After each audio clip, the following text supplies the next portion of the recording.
বন্ধুরা, আমরা সুখের জন্য ঘুরে বেড়াচ্ছি। কোথায় সুখ, কীভাবে সুখ পাবো, কীভাবে আনন্দ পাবো? তো সুখের মূল উৎস হচ্ছে কর্ম এবং পরিশ্রম। যদি আমরা পরিশ্রম করি, পরিশ্রমের শেষে কিন্তু আমরা খুব আনন্দ পাবো। যখন আমরা কাজের কোনো চাপ থাকে না, বসে থাকি, মনে করি যে আমরা তাহলে সেই সময় আমরা খুব আনন্দ পাবো। কিন্তু সেই সময় বোর লাগে, বসে বসে কী করব, কোনো কাজ খুঁজে পাচ্ছি না, বসে রয়েছি, কিন্তু সেখানে কিন্তু আনন্দটা আসছে না।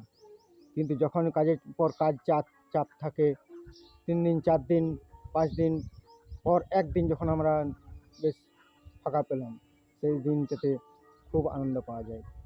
কাজের শেষে মনে হয় যে কাজের শেষে খুব আনন্দ করে ঘুমোবো, খুব আনন্দ করে আরাম করব।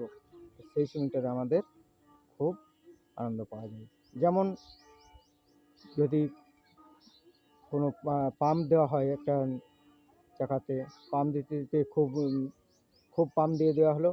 তারপর যখন সেই পাম্পটা, হাওয়াটা তো গরমই থাকে, কিন্তু যখন সেই পাম্প থেকে যখন খুব তুরন্ত হাওয়াটা বের করে দেওয়া হয়, তখন কিন্তু সেই হাওয়াটা ঠান্ডা হয়ে যায়, গরম থেকে কিন্তু সেটা ঠান্ডা হয়ে যায়। সেইভাবে কর্মের পরেই আমাদের সেখানে সুখটা পাওয়া যাবে, আনন্দটা পাওয়া যাবে। এইভাবে আমাদের আনন্দ নিতে হয়। তাই জন্য কর্মকে কোনোদিন অবহেলা করো না, কর্ম করে যাও।